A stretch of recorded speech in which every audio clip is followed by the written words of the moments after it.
Good evening all of you. कैसे हैं आप सभी लोग? उम्मीद है आप सभी लोग अच्छे होंगे और मन लगाकर पढ़ रहे होंगे। जल्दी से सभी लोग सेशन को ज्वाइन कर लें और उसके बाद हम लोग जो है इस क्लास को स्टार्ट करते हैं।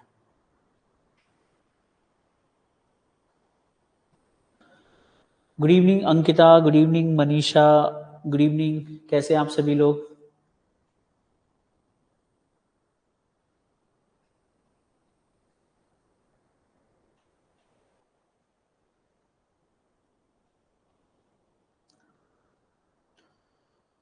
क्या 3 ही स्टूडेंट हैं क्लास में?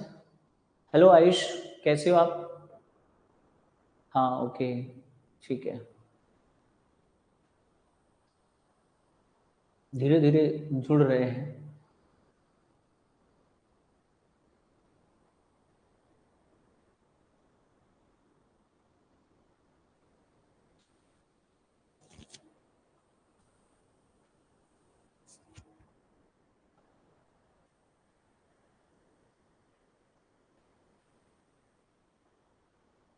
Good evening Himani, Himanshi.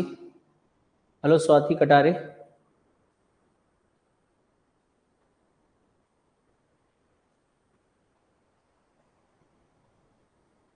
कोई बात नहीं।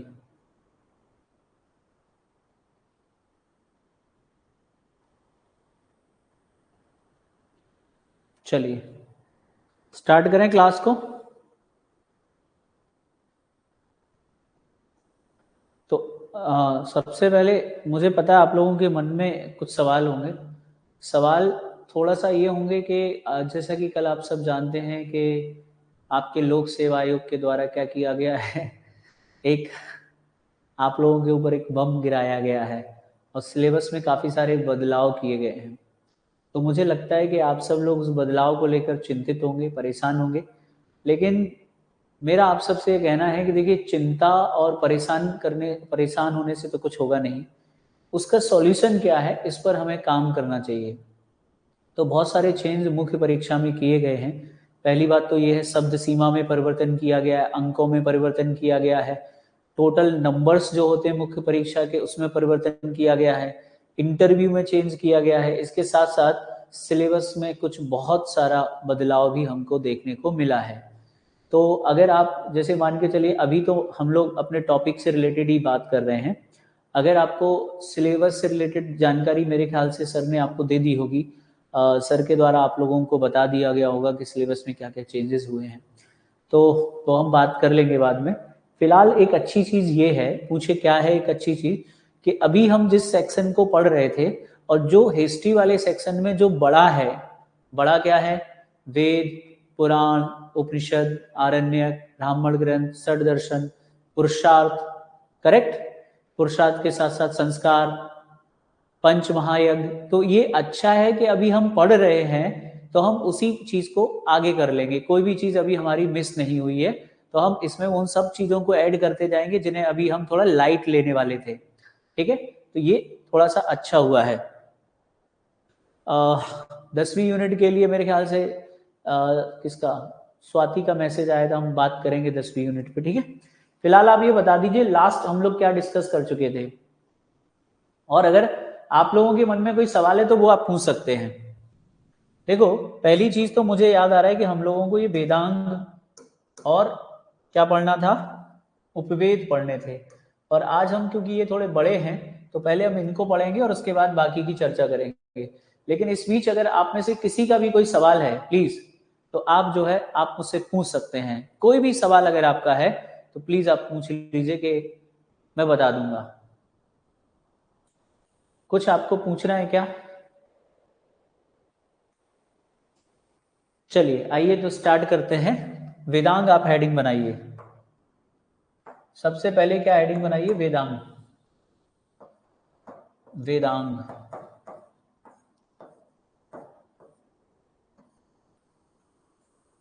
लिखेंगे वेदांग में उत्तर वैदिक काल में, उत्तर वैदिक काल में उत्तर वैदिक काल में वेदों के अर्थों को सही ढंग से समझाने के लिए, सही ढंग से समझाने के लिए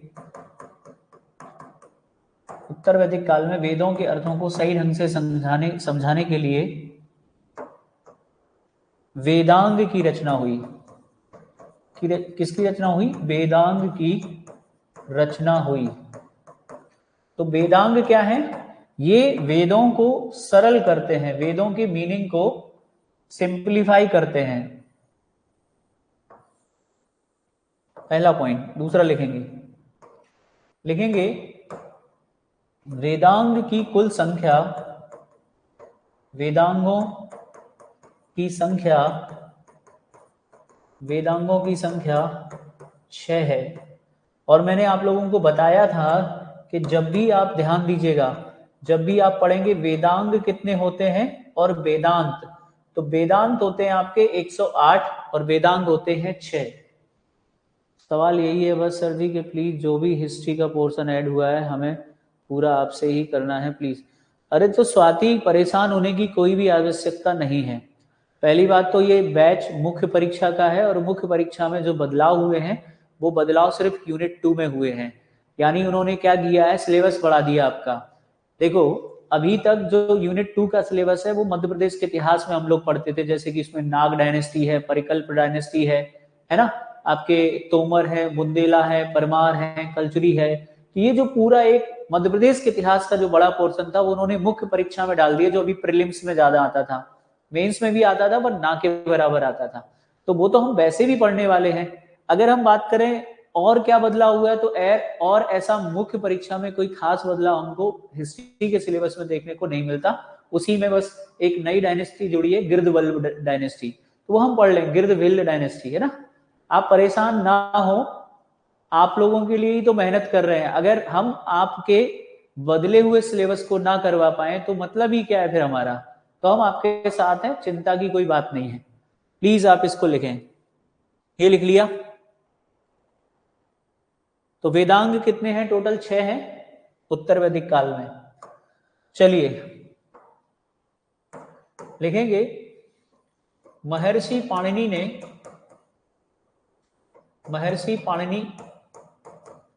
ने वेद रूपी शरीर के 6 अंग बताए हैं, 6 अंग बताए हैं, 6 अंग बताए हैं।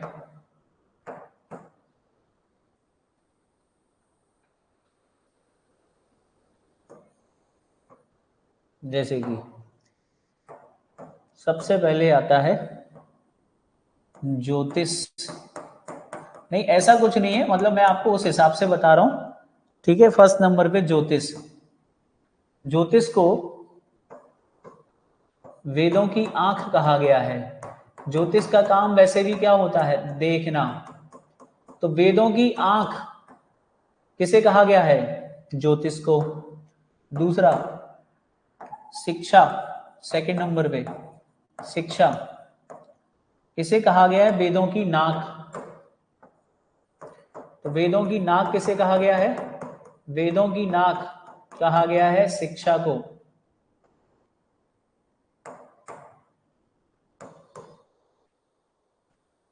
लिखें?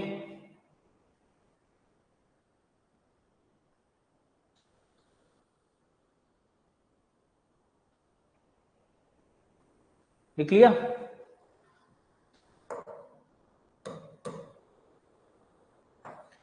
व्याकरण, व्याकरण इसे वेदों का मुख कहा गया है। तो किसे वेदों का मुख कहा जाता है? व्याकरण को। फिर क्या लिखा है फोर्थ नंबर पे? निरुक्त, यह है वेदों के कान। वेदों के कान किसे कहा गया? निरुक्त। ठीक है। इसके अलावा अगर हम बात करें तो 2 हमारे और रह गए हैं। एक है हमारा क्या? कल्प, जिसे कहते हैं वेदों के हाथ। वेदों के हाथ किसे कहा गया है? कल को लास्ट है, ये 5th था आपका और ये है आपका 6, ये है छंद, और छंद रह गए हैं वेदों के पैर। तो किसे वेदों का पैर कहा गया है? तो वेदों के पैर कहा गया है छंद को। तो इस प्रकार महर्षि पाणि ने वेद रूपी शरीर के 6 अंग बताए हैं, आप इन्हें नोट कर सकते हैं। अब सबके बारे में थोड़ा थोड़ा हम लिखेंगे।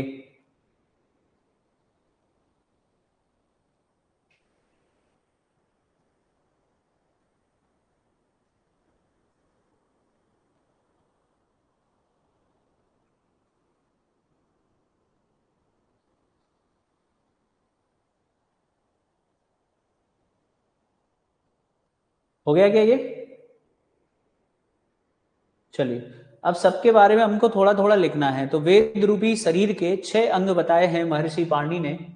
अब सबको समझते हैं, किसी को भी पहले लिख लो, कोई दिक्कत नहीं, पर पहले हम शुरुआत कर रहे हैं ज्योतिष से।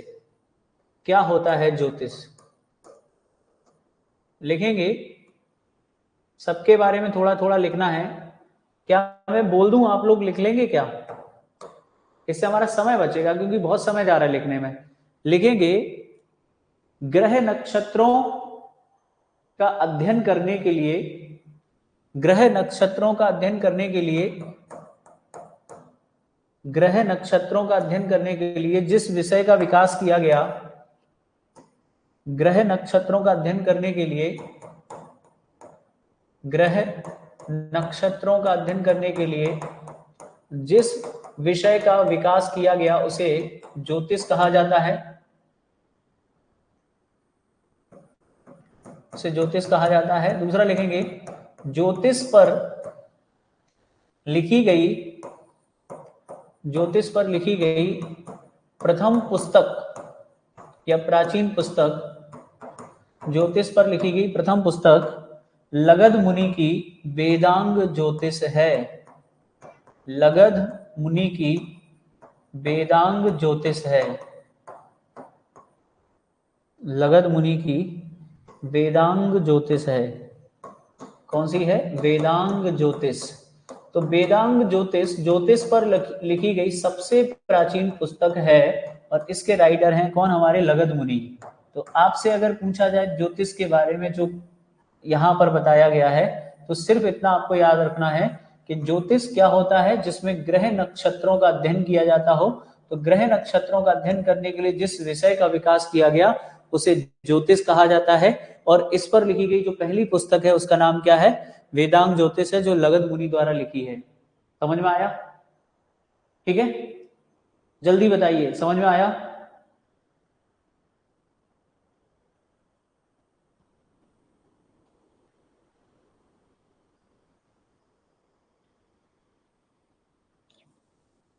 लिख लिया?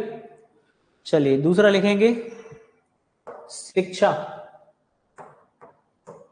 दूसरा शिक्षा, सबसे लास्ट में हम लोग कल्प लिखेंगे, शिक्षा। प्लीज नोट कीजिएगा, शिक्षा में लिखेंगे वैदिक स्वरों के शुद्ध उच्चारण के लिए, वैदिक स्वरों के शुद्ध उच्चारण के लिए, वैदिक स्वरों के शुद्ध उच्चारण के लिए शिक्षा का विकास किया गया है। वैदिक स्वरों के शुद्ध उच्चारण के लिए शिक्षा का विकास किया गया है। वैदिक स्वरों के शुद्ध उच्चारण के लिए शिक्षा का विकास किया गया है।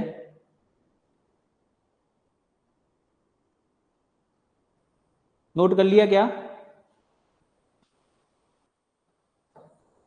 लिखेंगे शिक्षा का प्राचीनतम ग्रंथ,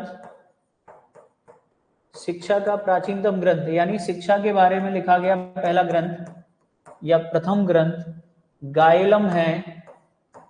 गायलम, गायलम है, जो वामज्ज ऋषि द्वारा लिखा गया है। वामज्ज ऋषि द्वारा लिखा गया है। तो वामज्ज ऋषि ने एक पुस्तक लिखी थी जिसका नाम क्या? गायलम। गायलम शिक्षा पर लिखा गया पहली पुस्तक है। ये जो हम लिख रहे हैं ना, ये वेदांग ज्योतिष गायलम, ये जो भी किताबें लिखी गई, ये पर्टिकुलर सब्जेक्ट की सबसे प्राचीन पुस्तकें हैं। और इन सब की देखिए क्या है शिक्षा, भाषा को स्टैंडर्ड देने के लिए, भाषा को एक वैज्ञानिक स्वरूप देने के लिए, स्वरों के शुद्ध उच्चारण के लिए शिक्षा शास्त्र का विकास किया गया है। और शिक्षा पर लिखी गई पहली पुस्तक है गायलम, जो वामज्य ऋषि ने लिखी थी। इस गायलम में बताया गया है कि स्वर या जो होते हैं ना, शब्द होते हैं आपके, वो सही उच्चारण उनका किस तरीके से करना चाहिए। क्या तीनों लिख लिया आप लोगों ने?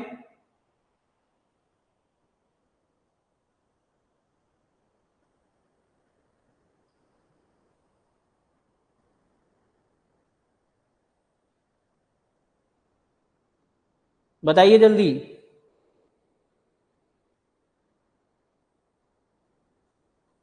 अगला लिखेंगे आप, नेक्स्ट व्याकरण। व्याकरण में इसकी सरल परिभाषा लिखेंगे, भाषा को वैज्ञानिक स्वरूप प्रदान करने के लिए, भाषा को वैज्ञानिक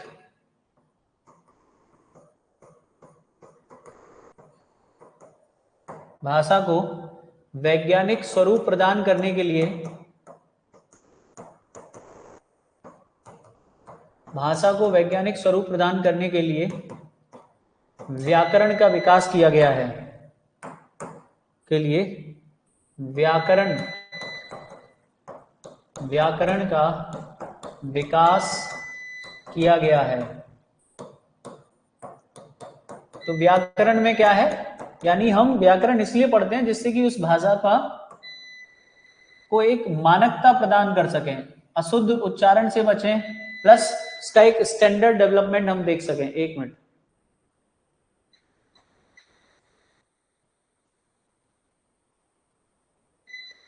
दिख रहा है आप लोगों को?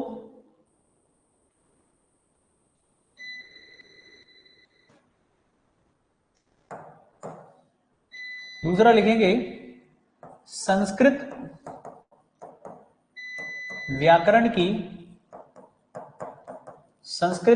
की प्राचीनतम पुस्तक, संस्कृत व्याकरण की प्राचीनतम पुस्तक पाणिनि की अष्टाध्यायी है। पाणिनि की अष्टाध्यायी है। पाणिनि की, महर्षि पाणिनि कर लेना, महर्षि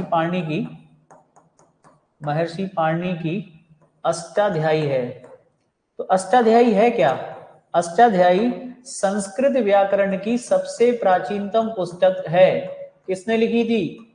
महर्षि पाणिनि ने।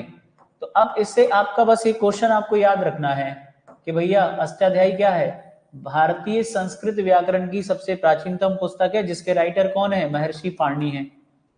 ठीक है, ये आप नोट कर सकते हैं। चाहो तो एक लाइन और लिख लेना कि पाणिनि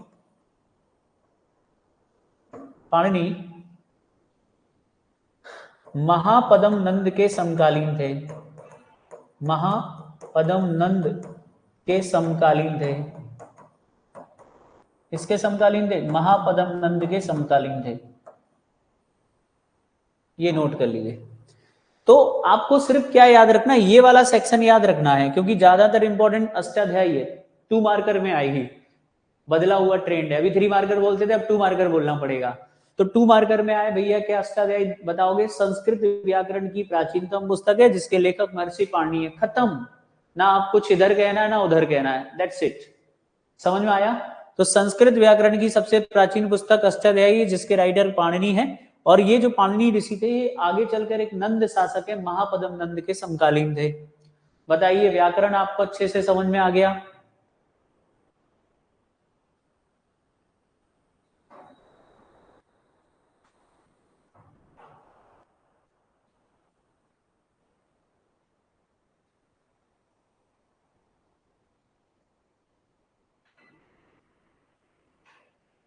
लिख लिया क्या? हाँ, 20 वर्ड में लिखना है ना। अच्छी बात है।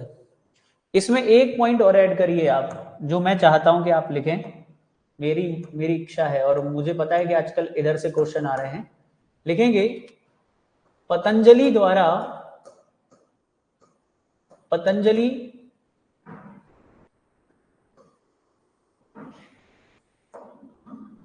पतंजलि द्वारा, महर्षि पतंजलि द्वारा अष्टाध्यायी पर, पतंजलि द्वारा अष्टाध्यायी पर एक टीका लिखी गई थी, याद है आपको? क्या नाम है उसका? महाभाष्य। उनकी पुस्तक का नाम है पतंजलि की महाभाष्य नामक टीका लिखी या नामक पुस्तक लिखी। तो एक क्वेश्चन पूछा जाता है कि महाभाष्य जो टीका है वो किस पुस्तक पर है बेटा? महाभाष्य जो टीका है वो किस पुस्तक पर है? तो महाभाष्य अष्टाध्यायी पर एक टीका है। महाभाष्य किसने लिखा है? पतंजलि ने लिखा है। मैंने आपको कल बताया था कि टीका का अर्थ क्या होता है। टीका और टिप्पणी का अर्थ होता है कि जब महर्षि पतंजलि ने अष्टाध्यायी को पढ़ा तो अष्टाध्यायी को पढ़ने के बाद अपनी एक पुस्तक निकाली उसी के ऊपर, जिसका नाम था महाभाष्य। ठीक है, तो इसको टीका या टिप्पणी कहते हैं। एग्जाम में पूछा जाएगा। हो गया क्या?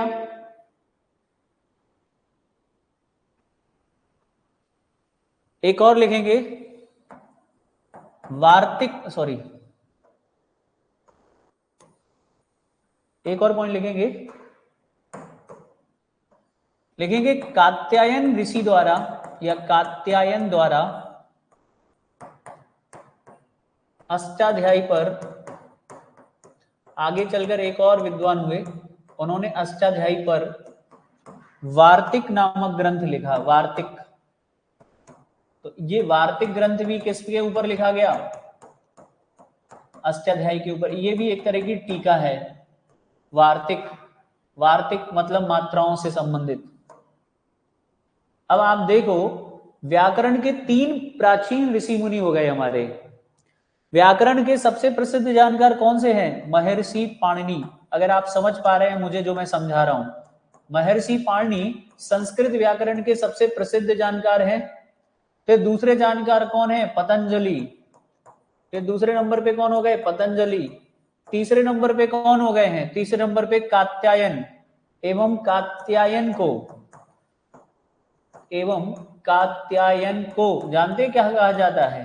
इन 3 ऋषियों के समूह को मुनित्रय कहा जाता है। महर्षि पाणिनि, पतंजलि एवं कात्यायन को क्या कहा गया है? मुनित्रय, यानी 3 प्रसिद्ध मुनि, मुनित्रय कहा गया है, क्योंकि इन तीनों का संबंध एक ही सब्जेक्ट से है। तो ये नई बातें अब मैं ऐड करवाता जा रहा हूं क्योंकि आपके सिलेबस में बदलाव हुआ है। ये अब आप नोट कर लीजिए। मुनित्रय का अर्थ क्या है? मुनित्रय का अर्थ है कि वह 3 प्रसिद्ध मुनि जिन्होंने संस्कृत व्याकरण के क्षेत्र में काम किया है। क्या आपको ये बात समझ में आ गई? बताइए।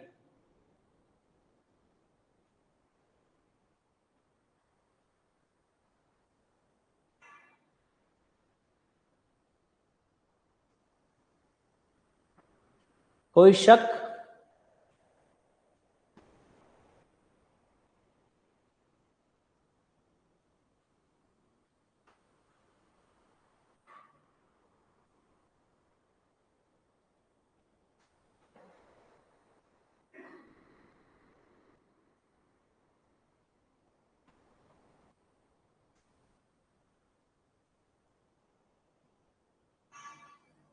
चलिए,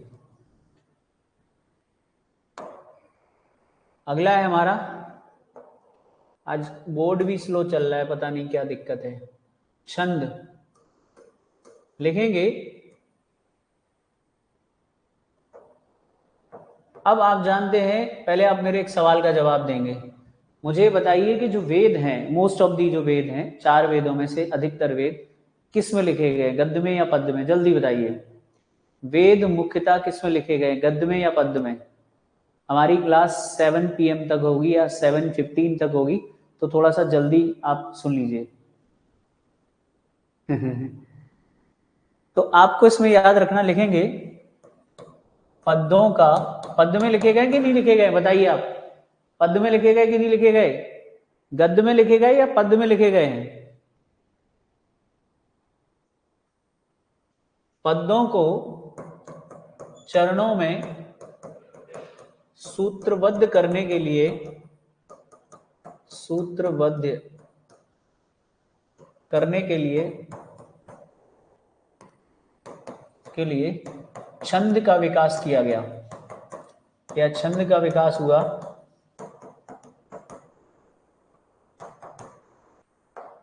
ठीक है, देखेंगे छंद पर लिखी गई प्राचीनतम पुस्तक, छंद पर लिखी गई प्राचीनतम पुस्तक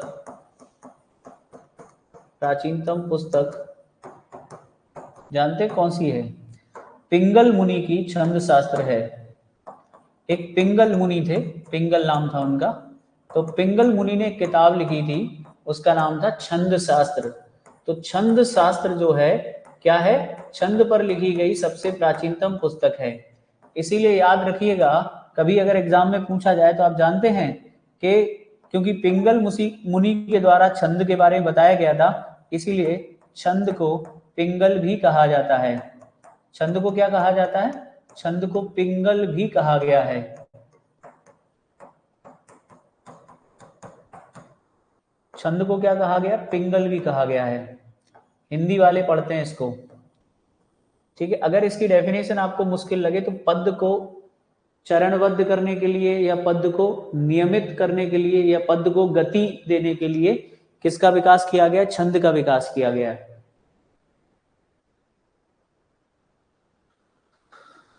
समझ में आया क्या देवियों सज्जनों?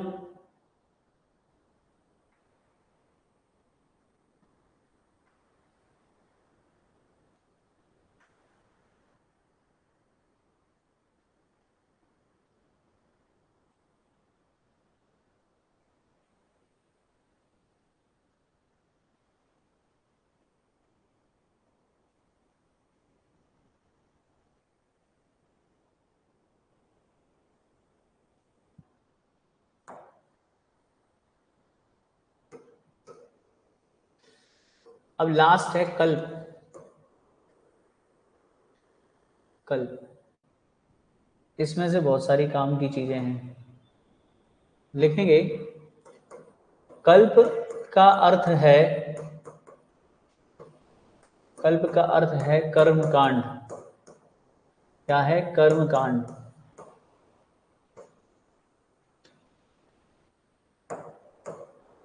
लिखेंगे इसमें,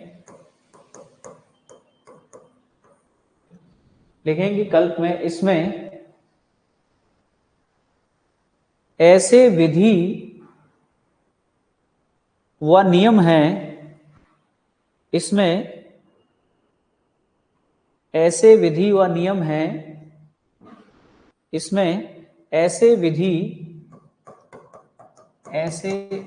व नियम हैं, विधि व नियम हैं जो सूत्र में लिखे गए हैं, जो सूत्र में लिखे गए हैं। ठीक है, इसके प्रमुख भाग हैं, या इसके मुख्य भाग, इसके प्रमुख भाग हैं। इसके 3 प्रमुख भाग बताए गए हैं, कहीं कहीं पर उनको अलग अलग तरीके से डिफाइन किया गया है। एक है जिसको बोलते हैं स्रोत सूत्र, स्रोत सूत्र।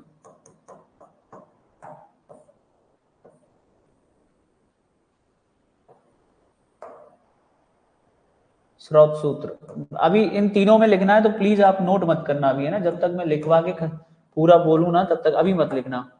एक को बोलते हैं गृह सूत्र, और एक को बोलते हैं धर्म सूत्र। जो आपका सिलेबस ऐड हुआ है ना नया, वो एक्चुअली में इसमें से जो लास्ट के 2 धर्म सूत्र देख रहे हैं आप, गृह सूत्र, धर्म सूत्र, ये ऐड हुआ है आपके सिलेबस में, हाईलाइट है। इसका मतलब इसके बारे में आपको पता होना चाहिए। तो पहले आपने ये डेफिनेशन लिख ली, यहाँ तक लिख लिया। इसके प्रमुख भाग हैं, क्या है? इसके प्रमुख भाग हैं, कौन कौन से भाग हैं वो हम देख रहे हैं। तो पहले आप लिखेंगे इसके प्रमुख भाग हैं, और कौन कौन से भाग हैं, लिखेंगे स्रोत सूत्र। देखो, इसमें ऐसे सूत्र और नियम है, इसमें ऐसे सूत्र व नियम हैं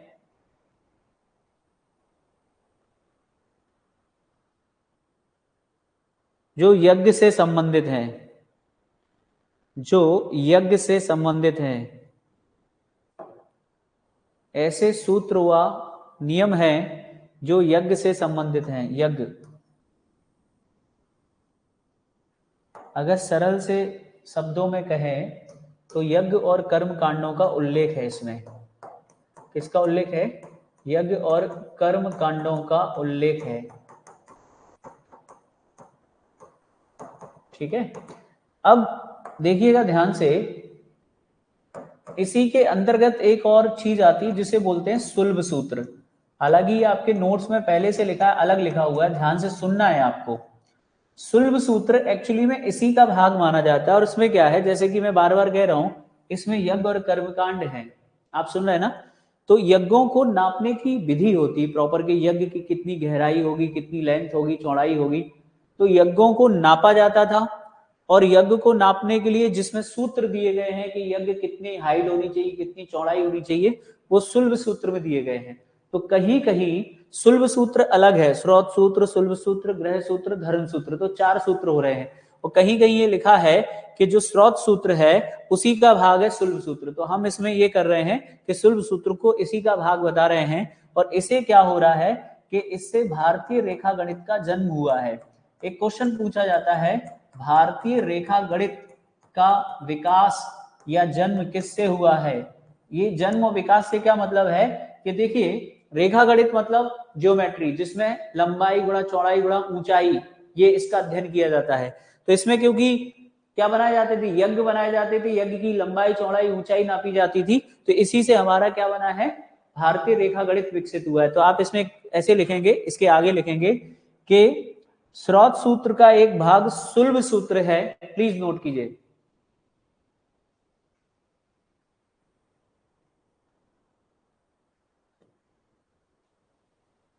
लिखेंगे सुलभ सूत्र स्रोत सूत्र का भाग है, या ऐसे लिख लीजिए कि स्रोत सूत्र का एक भाग सुलभ सूत्र है, जिसे भारतीय रेखा गणित का जनक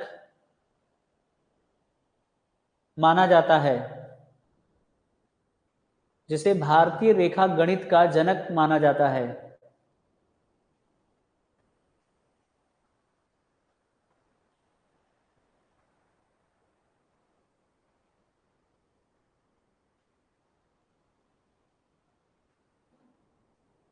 नोट कर लिया क्या बच्चों? तो भारतीय रेखा गणित का जनक किसको कहते हैं? सुलभ सूत्र को। ये समझ में आया क्या आपको? अब मान के चलो बोला सर हमको इसकी डेफिनेशन कैसे लिखेंगी? तो इसकी डेफिनेशन सपोज करो अगर ये मेंस में आ जाए तो सीधा बताना, इसमें यज्ञ को नापने की विधियों का उल्लेख है, इसीलिए से भारतीय रेखा गणित का जनक कहते हैं। यानी यज्ञ नापे जाते थे, मेजरमेंट। ठीक है, तो यज्ञ नापने की विधि और सूत्र किसमें? सुलभ सूत्र में, इसीलिए से भारतीय रेखा, यानी भारतीय रेखा गणित का विकास या जन्म किससे हुआ है? सुलभ सूत्र से। दूसरा लिखेंगे आप ग्रह सूत्र।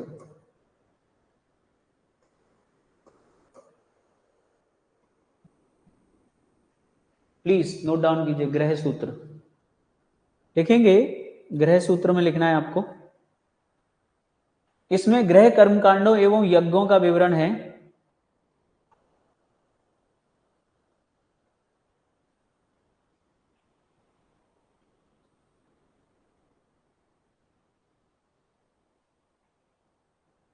इसमें ग्रह कर्मकांडों एवं यज्ञों का विवरण है, साथ ही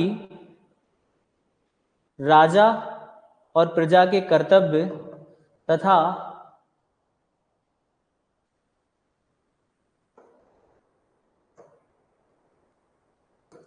राजा एवं प्रजा के कर्तव्य, राजा एवं प्रजा के कर्तव्य व संस्कारों की चर्चा है, व संस्कारों की चर्चा है।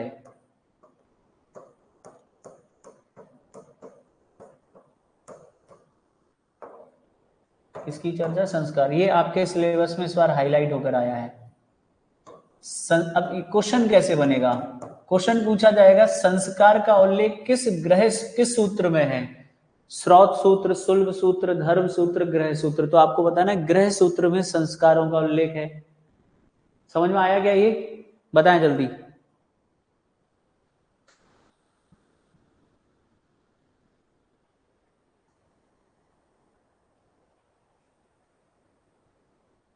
देख लिया? एक और लाइन आप चाहो तो इसमें ऐड कर लेना। इसके रचयिता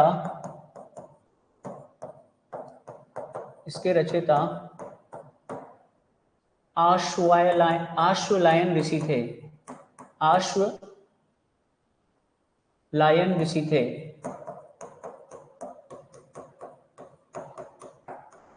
इसके रचयिता कौन थे? आश्वलायन ऋषि थे।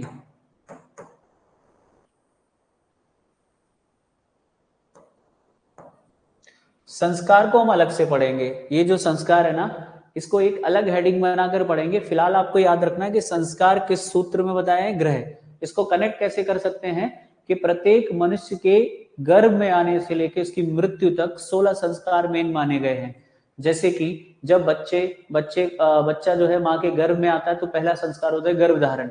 घर में हो रहे हैं ना, तो गृह सूत्र है। फिर बच्चे का जन्म होता है तो आपने सुना होगा उसको अन्न चढ़ाया जाता है, अन्नप्राशन संस्कार होता है। कान छेदे जाते हैं, कर्ण भेदन संस्कार होता है, वेदारंभ संस्कार होता है। फिर आप देखेंगे तो क्या होता है? नामकरण संस्कार होता है। फिर होता है उपनयन संस्कार होता है। उससे पहले सीमंतो उन्नयन होता है, पुंसवन संस्कार होता है। तो ऐसे करके लास्ट होता है अंतिम संस्कार। तो संस्कारों का उल्लेख गृह सूत्र में है। ये जो क्वेश्चन है 2016 प्री में पूछा गया था कि संस्कार कितने होते, तो इसको हम अलग से पढ़ेंगे। टोटल 16 संस्कार कौन कौन से हैं, मेन क्या है। ठीक है, तो गृह सूत्र में क्या है कि राजा एवं प्रजा के कर्तव्य है, यज्ञ और कर्मकांडों की जानकारी है। साथ साथ इसमें इसके राइटर कौन है? आश्वलायन ऋषि थे। समझ में आया ये? आश्वलायन ऋषि।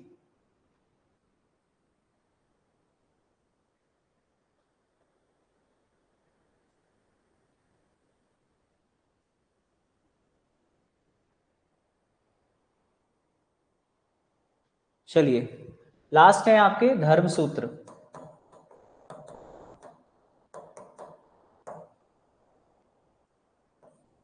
देखेंगे इसमें सामाजिक एवं धार्मिक कर्तव्यों का उल्लेख है। धार्मिक कर्तव्यों का उल्लेख है। समाज में आपको कैसे रहना है, क्या करना है, इसकी चर्चा इसमें की गई है। अभी जो नया सिलेबस है उसके हिसाब से इसमें कुछ चीजें मैं बढ़ा रहा हूं, वैसे लिखवाता नहीं उतना ज्यादा। पहले आप ये नोट कर लो, सामाजिक एवं धार्मिक कर्तव्यों का उल्लेख है। ये नोट कर लिया क्या आपने?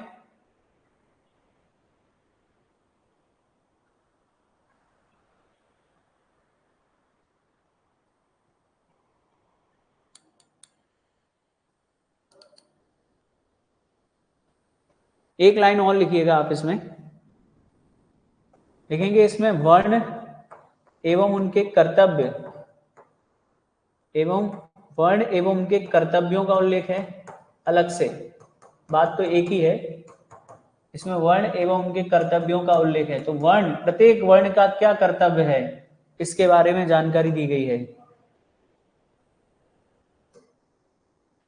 अब बोला सर इससे क्वेश्चन कैसे आएगा? क्वेश्चन ये आएगा एग्जाम में क्या पूछेंगे। जैसे उन्होंने पूछा कि संस्कार किस सूत्र में है, तो आप बताओगे गृह सूत्र।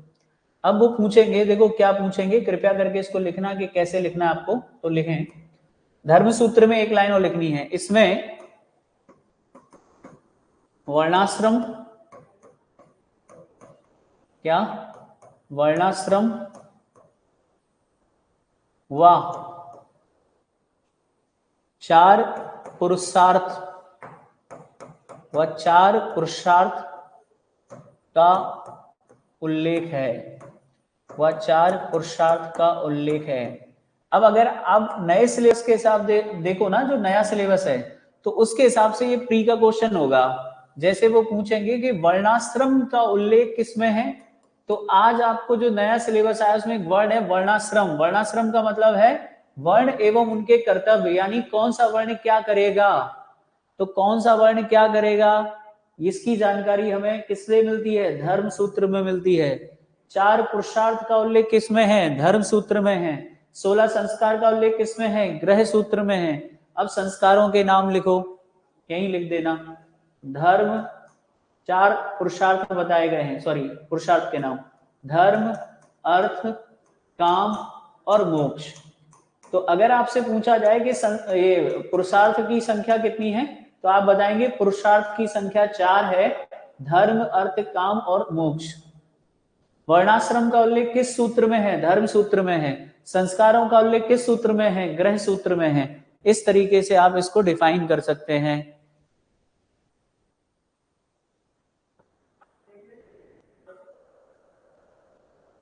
समझ में आया क्या?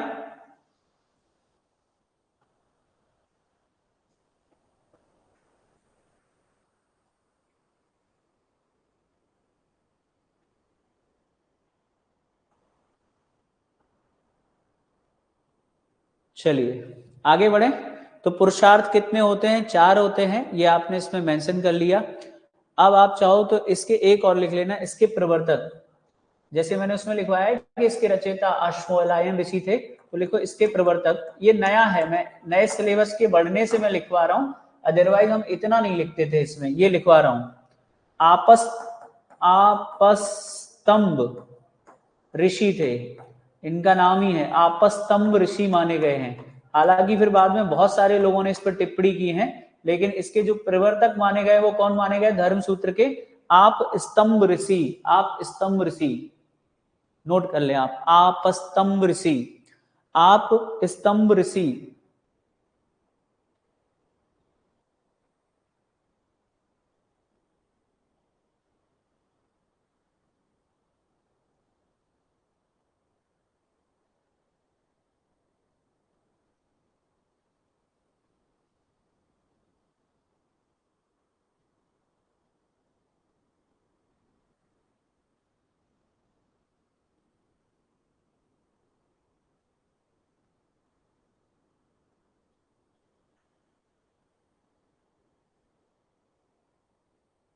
लिख लिया क्या आप लोगों ने? बताइए। ये सिर्फ नए सिलेबस की वजह से हम इस पर इतनी चर्चा कर रहे हैं। नोट कर लिया आपने? तो धर्म सूत्र के प्रवर्तक आपस्तंभ ऋषि थे, गृह सूत्र के प्रवर्तक आशुलायन ऋषि थे। गृह सूत्र में संस्कार की चर्चा, धर्म सूत्र में वर्णाश्रम और 4 पुरुषार्थ। पुरुषार्थ क्या होते हैं? प्रत्येक जो मनुष्य होता है उसके जीवन के अलग अलग मोटिव होते हैं, 4 ही मोटिव बताए गए हैं। या तो कोई व्यक्ति होता है जो बहुत ज्यादा धार्मिक प्रवृत्ति का होता है, तो उसका पुरुषार्थ किससे कनेक्ट हो रहा है? धर्म से। फिर आपने देखा होगा कोई ऐसा होता है जो बहुत धन लोलुप होता है, धन लोलुप का मतलब पैसे के पीछे पूरी जिंदगी भागता है, तो वो कहलाता है अर्थ वाला पुरुषार्थ। फिर आपने देखा होगा कुछ ऐसे पुरुष होते हैं जो स्त्रियों के पीछे भागते हैं, उनके जीवन में सिर्फ स्त्रियां स्त्रियां इंपॉर्टेंट होती हैं, तो स्त्रियों के लिए कौन है? काम। फिर होता है एक मोक्ष। मोक्ष मतलब इन सभी से मुक्त होकर एक मोक्ष की तरफ जो पुरुष बढ़ता है तो उसे मोक्ष कहते हैं। ठीक है। अब देखो, अगर आप कहो तो मैं इसमें एक चीज और ऐड करवा सकता हूं, थोड़ा ज्यादा समय लग रहा है इसमें, अगर आप कहें तो इस पर धर्म सूत्र पर कई सारे ऋषि मुनियों ने बाद में सूत्र लिखे हैं, या ऐसे बोल सकते हैं सूत्रकार बोलते हैं उनको, कोई टिप्पणियां की हैं। इसको ऐसे समझो, अगर मैं इसे सरल शब्दों में कहूं, अगर आप मेरी बात समझ पा रहे हैं, अगर मैं समझ रहा हूं, तो देखिए प्राचीन काल में लॉ नहीं था, प्राचीन काल में संविधान नहीं था, तो प्रत्येक व्यक्ति क्या करेगा और क्या नहीं करेगा, ये तत्कालीन समय के ऋषि मुनियों ने जो नियम बनाए थे उन्हीं को फॉलो करते थे। तो ये नियम है एक्चुअली में, जैसे धर्म सूत्र में नियम है कि राजा का क्या कर्तव्य है, प्रजा का क्या कर्तव्य है, प्रत्येक वर्ण का क्या कर्तव्य है। तो पूरा का पूरा ये धर्म सूत्र बहुत इंपॉर्टेंट। धर्म सूत्र आप ये समझ लीजिए कि प्राचीन कानून की पुस्तकें हैं। समझ पा रहे हैं आपके? नहीं समझ पा रहे हैं?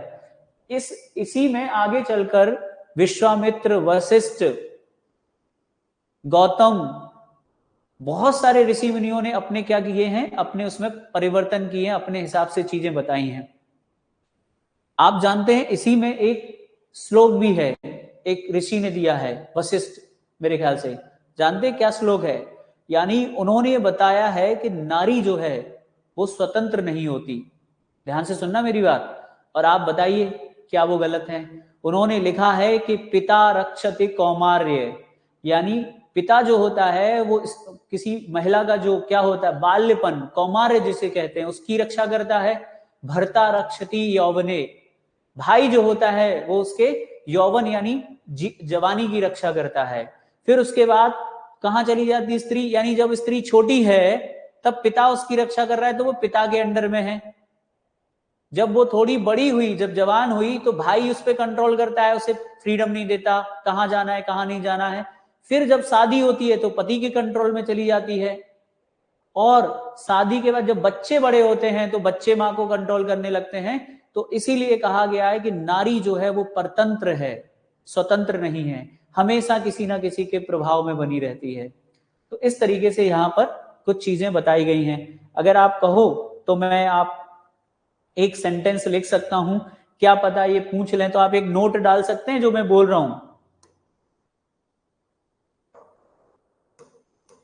एक नोट। आपको ऐसा ना लगे कि सर बहुत ज्यादा लिखवा रहे हैं, बस इसी बात का डर है कि आप ऐसा ना सोचने लगो। एक नोट में लिखेंगे, वशिष्ठ सूत्र में नारी की परतंत्रता के विषय में लिखा है।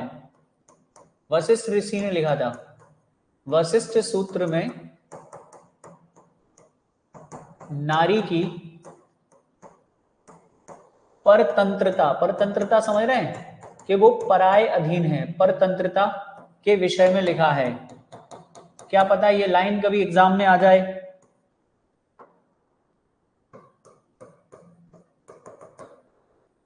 विषय में लिखा है, क्या लिखा है,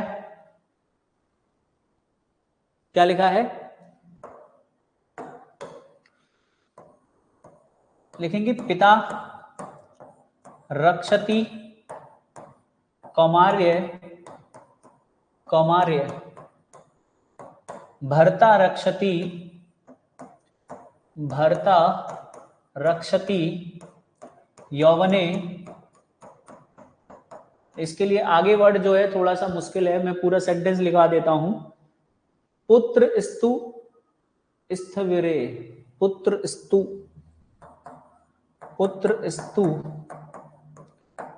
स्थविरे संस्कृत शब्द है, इसमें मीनिंग तो नहीं दिया, मीनिंग जो है वो मैंने निकाल के आपको बताया था। भावे, स्थविरे भावे। लास्ट सेंटेंस आपको देखने को मिलेगा, स्त्री ना स्वतंत्र यर्महति। स्त्री ना यानी स्त्री ना स्वतंत्र, वो कह रहे हैं कि महिला कभी स्वतंत्र होती नहीं है। स्वतंत्र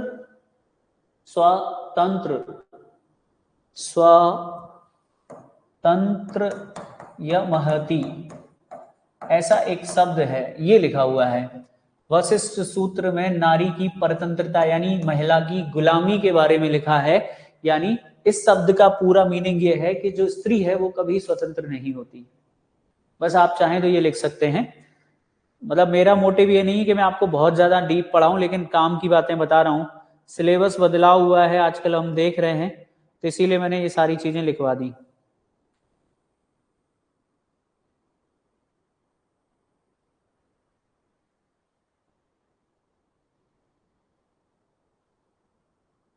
हो गया बच्चों, ये थे आपके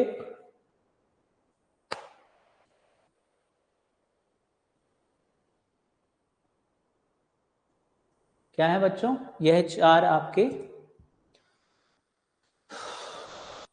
अब आप थोड़ा सा रुको, मैं यहाँ पे आपको ये संस्कार अलग से समझा दूं, चलेगा?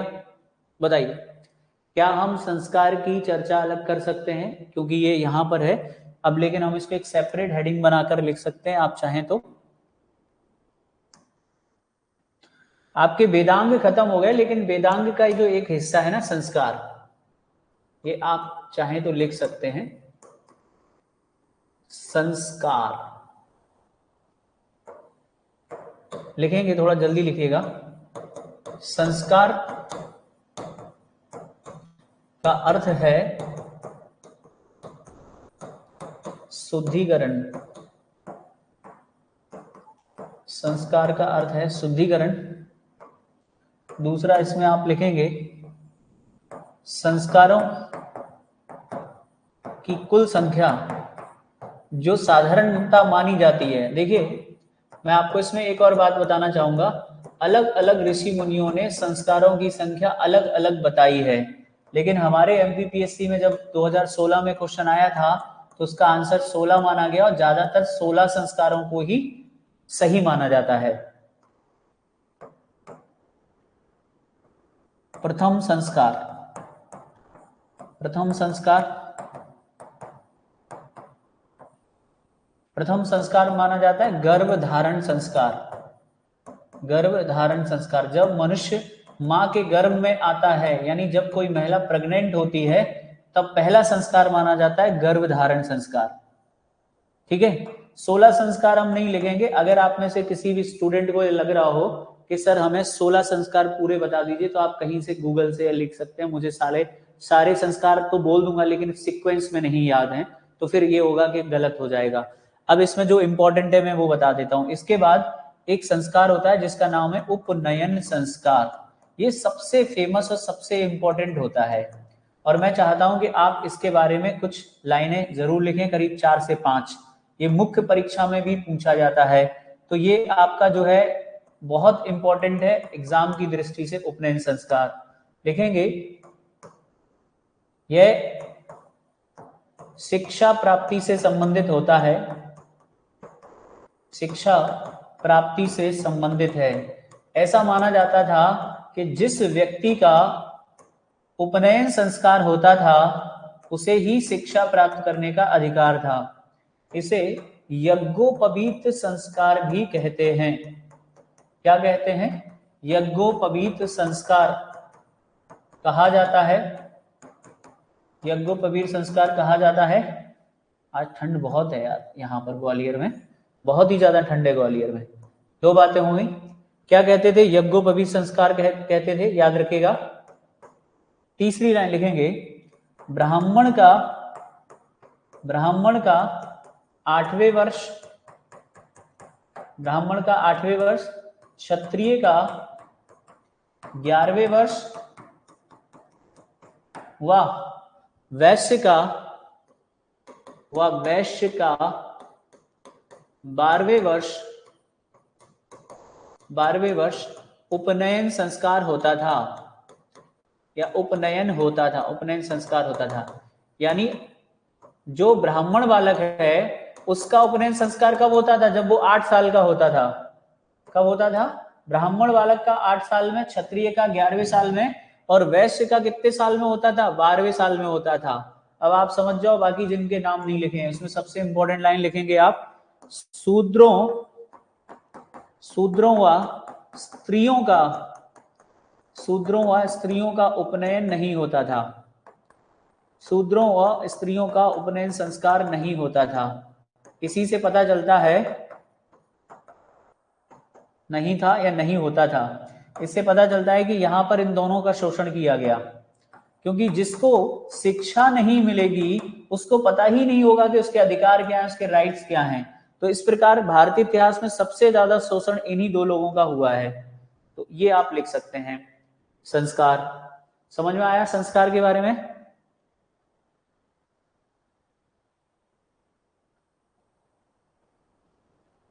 क्या हुआ भैया? हिमांशी,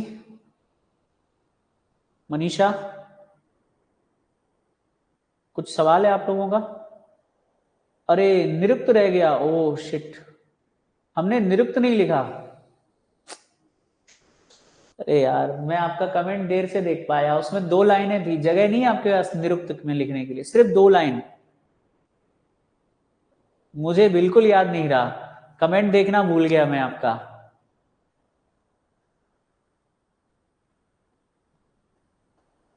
पहले इसको कंप्लीट कर लो, अब है ना, इसको कंप्लीट कर लो, फिर निरुक्त पढ़ लेंगे। हाँ ठीक है। तो संस्कार कितने? संस्कार का अर्थ होता है शुद्धिकरण। संस्कारों की कुल संख्या है 16। प्रथम संस्कार है गर्भ धारण संस्कार, जब मनुष्य गर्भ में आता था। उपनयन संस्कार सबसे इंपॉर्टेंट होता है, ये बहुत पॉपुलर है, यह शिक्षा प्राप्ति से संबंधित है। अगर कोई इसको और अच्छे से समझना चाहता है तो ब्रैकेट में RTE लिख सकता है।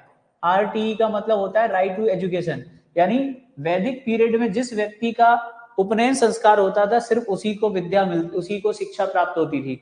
अब इसमें हमने लिखा है, इसको सिंपल भाषा में जनेऊ संस्कार भी बोलते हैं। यज्ञोपवीत जो जनेऊ होता है ना वो धारण करते हैं। तो ब्राह्मण का कितने साल में होता था? 8 साल में, क्षत्रिय का 11वें साल में, वैश्य का 12वें साल में होता था। शूद्र और स्त्रियों का उपनयन नहीं होता था, अर्थात उन्हें शिक्षा का अधिकार नहीं था। एक आखिरी लाइन आप लिख लीजिएगा, उपनयन संस्कार के बाद बालक, उपनयन संस्कार के बाद बालक, उपनयन संस्कार के बाद बालक द्विज कहलाता था। उपनयन संस्कार के बाद बालक द्विज कहलाता था। बालक, जिस बच्चे का उपनयन होता था वो द्विज कहलाता। द्विज मतलब दोबारा जन्मा। आज इतनी ठंड है कि इस रूम में भी ठंड लग रही है। नोट कर लिया क्या बच्चों?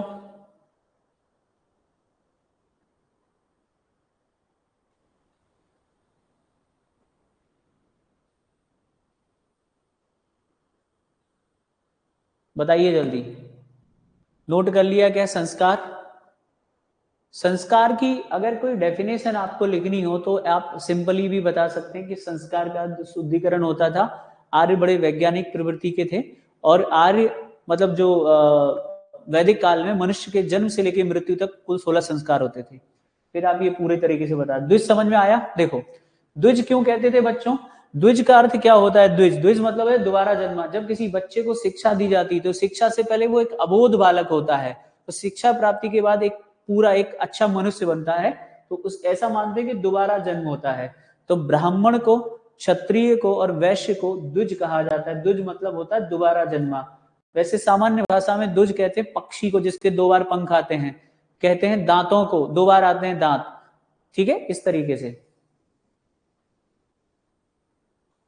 संस्कार हो गए। मैं कुछ इंपॉर्टेंट संस्कार आपको लिखाए हैं, एक और लिखो।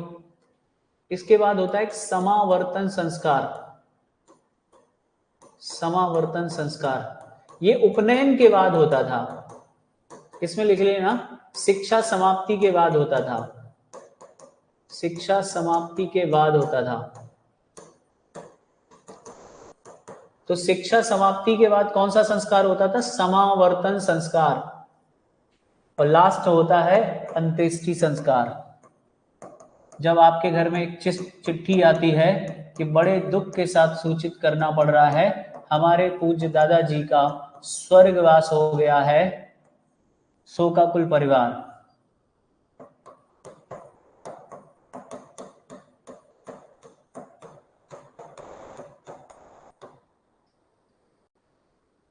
ठीक है, यह अंतिम होता था। इससे पहले एक और संस्कार होता था, विवाह संस्कार, पाणी ग्रहण संस्कार। आपने देखा शादी के कार्ड में लिखा रहता है पाणी ग्रहण संस्कार। विवाह के बाद जीवन में सॉरी, विवाह के बाद वैसे भी जीवन में मनुष्य के कुछ बचता नहीं है, ना उसके जीवन में कुछ रस रह जाता है, सब शांत शांत सा हो जाता है। उसके बाद उसकी अंत्येष्टि ही होती है। तो विवाह के बाद अंत्येष्टि संस्कार होता था। इस तरीके से कुछ प्रमुख संस्कार है जिनको आप याद रख सकते हैं। ठीक है, तो संस्कार का बेसिक मीनिंग आपको पता होना चाहिए। इसको देखो कैसे आप बता सकते हैं कि जो आर्यन जो लोग थे बड़े वैज्ञानिक प्रवृत्ति के लोग होते थे। उनके जीवन में जब भी कुछ नया या अच्छा होता था वो एक विशेष पूजा अर्चना करते थे जिसे वो संस्कार कहते थे। जैसे आपने देखा होगा जब कोई महिला प्रेग्नेंट होती है तो उसकी गोद भराई की जाती है, वो एक उसी का पार्ट है संस्कार का। ठीक है, उसके बाद माँ के गर्भ में काफी सारी वो उसके कितने महीने हो जाते हैं उसके बाद एक संस्कार होता है। तो इस तरीके से अलग अलग संस्कार जो हैं वो होते हैं।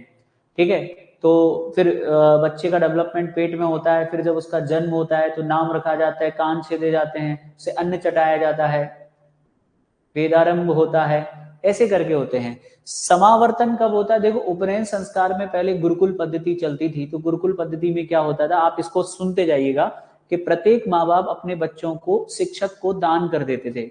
उपनयन उनका बढ़िया मुंडन करके, और कहते थे जब तक इनकी पढ़ाई पूरी नहीं हो जाती उनके पूरे मालिक स्वामी जो है उनके गुरु होते थे, उनका उस बीच माँ बाप का अधिकार नहीं होता था, क्योंकि गुरुकुल में उन्हें गुरु अपने हिसाब से ट्रीट करते थे। ऐसा नहीं था कि तुम दूसरे दिन मिलने पहुंच गए बोले हमारा मोड़ा है, समझ, ऐसा नहीं होता था। तो गुरुकुल का पूरा अधिकार होता था, गुरुकुल कुछ भी कर सकता था उन बच्चों के साथ। जब गुरुकुल में उनका ग्रेजुएशन कंप्लीट हो जाता था तो गुरु माँ बाप को बुलाकर माँ बाप को सौंपते थे, तब ये संस्कार होता था समावर्तन, शिक्षा समाप्ति का। घर ले जाके बच्चे का जो है वो कर दे जाते थे, फिर एक सुंदर सी सुकन्या सी लड़की ढूंढकर उसका पाणी ग्रहण संस्कार मिलेगा आपको, ठीक है, अंतिम संस्कार। तो इस प्रकार संस्कार 16 होते थे। मुझे उम्मीद है कि आपको संस्कार समझ में अच्छे से आ गए होंगे। क्या आपको अच्छे से संस्कार समझ में आ गए? यज्ञोपवीत संस्कार किसे कहते हैं, शिक्षा प्राप्ति से कौन सा संबंधित है, वगैरह वगैरह।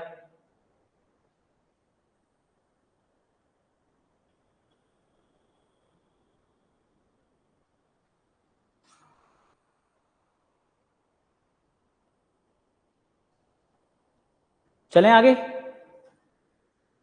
अब निरुक्त में आप अगर जाना चाह रहे हैं, जैसे कि आप कह रहे हैं कि सर निरुक्त रह गया है, तो निरुक्त में आपको क्या करना है, एक छोटी सी लाइन लिखनी है।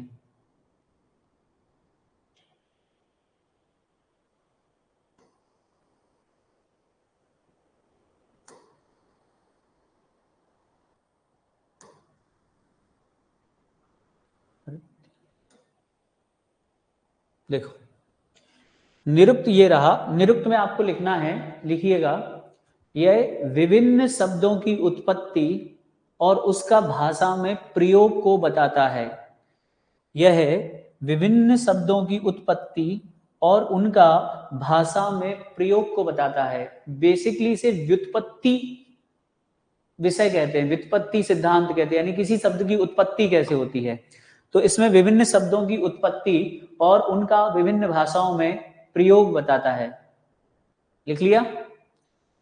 इसमें विभिन्न शब्दों की उत्पत्ति बताई गई है, अपने हिसाब से लिख लो।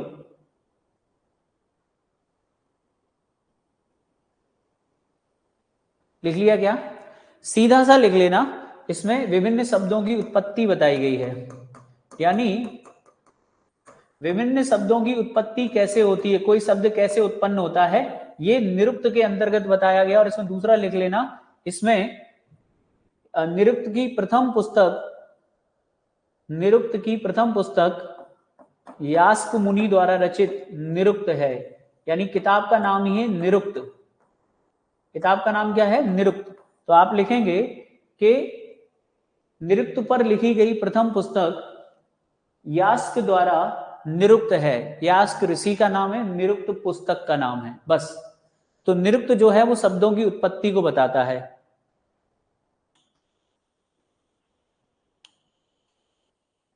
हो गया बच्चों?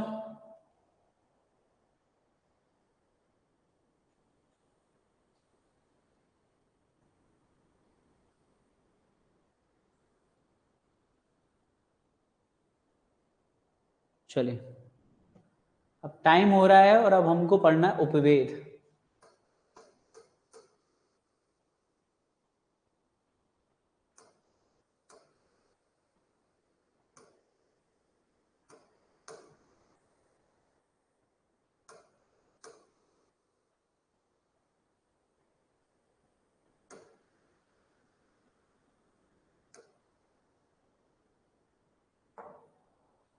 हेडिंग बनाइए उपवेद। उपवेद, आपके वेदांग खत्म हो गए हैं, उपवेद हेडिंग बनाइए।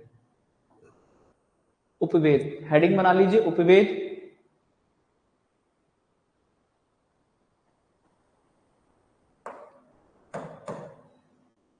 लिखेंगे यह वेदों से संबंधित हैं, यह वेदों से संबंधित हैं। दूसरा लिखेंगे इनकी संख्या, इनकी संख्या 4 है, वेदों की तरह। कितनी है? 4 है। आप चाहो तो आप ऐसे लिख सकते हो, पहले वेद लिखो, फिर आप उपवेद लिखो, फिर आप प्रवर्तक लिखो, यानी किस वेद को किसने प्रवर्त किया है, और फिर लिखो महत्वपूर्ण, यानी क्या इसमें खास है। इस टेबल को बनाने के बाद आपकी क्लास खत्म हो जाएगी। और उसके बाद आज 8 बजे मेंस के सिलेबस का एनालिसिस करना है मुझे। चलिए, तो इसमें आप देखेंगे यहां पर तो पहला वेद है जिसका नाम है ऋग्वेद। ऋग्वेद ये किसका उपवेद है? ऋग्वेद का उपवेद कौन सा है? तो आप बताएंगे आयुर्वेद। आयुर्वेद इसके प्रवर्तक माने जाते हैं प्रजापति। कौन माने जाते हैं? प्रजापति। जनरली इनको ब्रह्मा जी कहते हैं। और इसमें महत्वपूर्ण है कि इसमें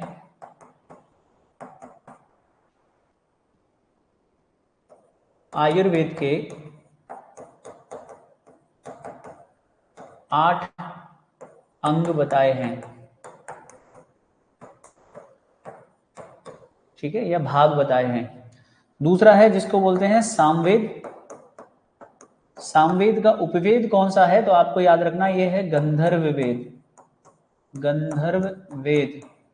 गंधर्व वेद में आप याद रखेंगे इसके जो प्रवर्तक हैं, याद रखिएगा, वो है नारद मुनि। नारद मुनि देखेंगे यह संगीत से संबंधित है। किससे संबंधित है? संगीत से संबंधित है, ठीक है। फिर आ जाओ आप यजुर्वेद। यजुर्वेद, यजुर्वेद के जो उपवेद है उसका नाम है धनुर्वेद। धनुर्वेद, और धनुर्वेद में बताया विश्वामित्र ऋषि ने बताया है। किसने बताया है? विश्वामित्र ऋषि ने। और इसमें याद करिएगा इसमें युद्ध कलाएं हैं। कौन सी कला है? इसमें युद्ध कला का वर्णन है। युद्ध कला का उल्लेख है या युद्ध कला का वर्णन है। लास्ट हमारा बचता है जिसको हम बोलते हैं अथर्ववेद, ठीक है। और इसका उपवेद है जिसका नाम है शिल्पवेद। और इसका प्रवर्तक है विश्वकर्मा। ये देवताओं के सबसे बड़े आर्किटेक्ट हैं विश्वकर्मा।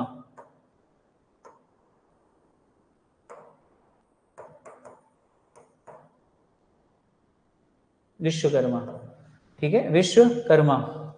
और इसमें याद रखिएगा यह शिल्प कला से संबंधित है। शिल्प कला से संबंधित है, यह शिल्प कला का वर्णन है। अब मान के चलिए आपको ऐसा लग रहा है इनमें से कोई भी क्वेश्चन अगर आपका 2 मार्कर में आता है या मेंस में आता है, मेंस के 2 मार्कर, तो अब फ्यूचर में 2 मार्कर आएंगे, तो 2 मार्कर में क्या कर सकते हैं? जैसे आयुर्वेद आया तो आप बताएंगे ऋग्वेद का उपवेद है, इसके प्रवर्तक प्रजापति थे, इसमें आयुर्वेद का उल्लेख है। आयुर्वेद के 8 अंग बताए हैं। सामवेद इसका किसका उपवेद है? गंधर्ववेद पूछा जाए तो सामवेद का उपवेद है, नारद मुनि प्रवर्तक थे, संगीत से संबंधित है। धनुर्वेद यजुर्वेद का उपवेद है, विश्वामित्र ऋषि ने लिखा है। देखिए इसमें यज्ञ के द्वारा विभिन्न हथियारों का अनुसंधान किया गया था विश्वामित्र ऋषि द्वारा। धनुष कला से संबंधित है, तो मैंने युद्ध कला से संबंधित है, ठीक है। अथर्ववेद शिल्पवेद है। विश्वकर्मा जो थे देवताओं के शिल्पी थे, किसी भी नगर को खूबसूरत बना देते। इंद्रप्रस्थ सुदामापुरी का निर्माण भगवान कृष्ण के कहने पर इन्होंने किया था। तो ये उपवेद है, इनका संबंध जो है वो वेदों से माना गया है। बताइए समझ में आ गया क्या अच्छे से?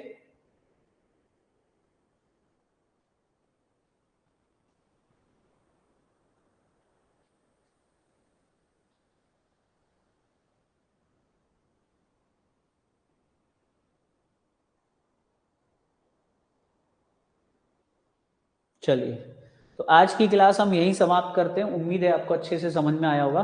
अब इसमें आपके वो रह गए हैं, क्योंकि हमने थोड़ा इसको डिटेल में पढ़ लिया है, तो आपके महाकाव्य, पुराण और स्मृति ग्रंथ, क्योंकि स्मृति ग्रंथ सिलेबस में हाईलाइट होकर आए हैं तो अब मैं थोड़ा सा अच्छे से करवाऊंगा। अभी तो सोच रहा था करवाऊं कि नहीं करवाऊं, बट अब करवाऊंगा स्मृति ग्रंथ, ठीक है। तो अब मिलते हैं कल के सेशन में। थैंक यू, जय हिंद।